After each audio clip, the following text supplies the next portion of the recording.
Tony Robbins. You want to study this guy. Oldest of 3 kids, he grew up in California. His dad left when he was 12, and his mother, she had her own demons to fight. He's a guy who described his childhood as chaotic and abusive. He worked as a janitor, never went to college, and yet he's one of the most successful and influential personal development coaches out there. He's a beast, and he has been since the 80s. He has staying power. And not just that, he has the kind of effectiveness that makes you wonder if this guy is a coach or a magician. And when you watch him at his craft, when you see him out there doing his thing, there's no denying it. The man is consistently excellent. So the question I have is why? Why is he so good? Why is he so effective? You see, it's not obvious because I'm going to tell you right now, it's not because he's a hard worker. If you want to achieve anything of any significance and value, you've got to work hard, period. He's doing 50-hour seminars in 3 days, putting in more time in 3 days than most people put into 1 week of work. Yeah, he's a hard worker, but that's not it. It's something else. I used to think it was his material because when you hear him speak, it's prescriptive. It sounds like a therapist. And then sometimes he sounds like a spiritual guru.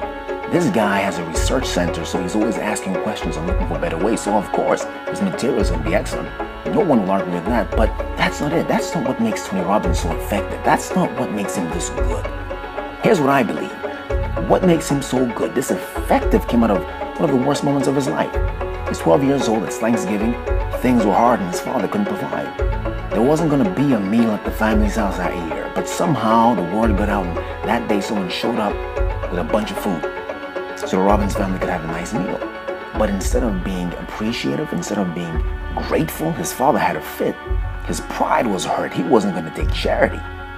And what would have been a blessing turned out to be a curse.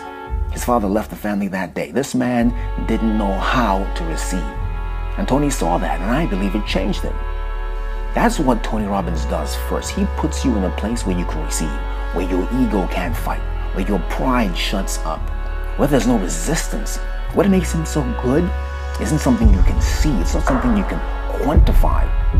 It's not something you can reach out and grab, but it is something you can feel. It's an energy thing. I can't even talk about this energy until I describe what a tuning fork is. A tuning fork is a 2-pronged steel device used by musicians, which vibrates when you strike it to give a note of a specific pitch. Now, that's not really interesting. Here's the interesting part. When this thing begins to vibrate, everything around it that has the same pitch will begin to vibrate at the same frequency.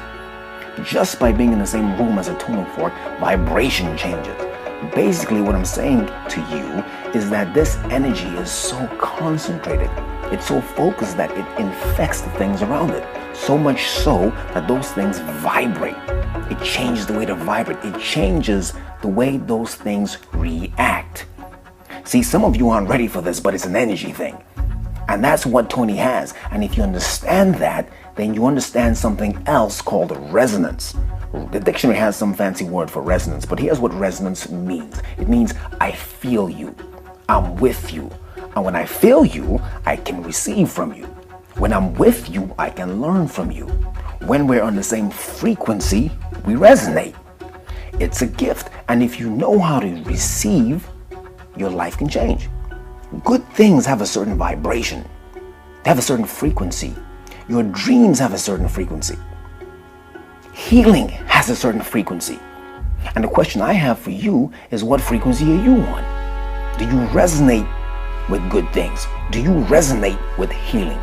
Are you on the same frequency as your dreams? Some people are depressed, discouraged, and bitter because they're chasing their dreams on the wrong frequency. They're tuned into AM when they should be on FM. So all they're getting is static. They're looking for resonance in the wrong places. They're looking for resonance on the wrong frequency. And when Tony shows up, he's a tuning fork with his energy, with his intention, with his authenticity. He's vibrating on the frequency of your dreams. He's vibrating on the frequency of your healing. You get around that, you pick that frequency up, and breakthroughs start happening. He's throwing tools and techniques and insights your way that you can start using now because you're open, you resonate, you can receive. I've been alive long enough to know that it's hard to take feedback. It's hard to process criticism. It's hard to apply advice. It's hard to admit to yourself that you need help. It's hard to admit to yourself that you can't get this thing by yourself. It's hard to change, yes, but it's impossible to change if you don't decide to change. And very often, the decision to change means a decision to start receiving in the areas of your life that you've shut down. To start being open in those places that you've closed, to start receiving what people are trying to give you, what life is trying to offer you. Stop shutting it down, stop having a fit. Tony Robbins, study this guy.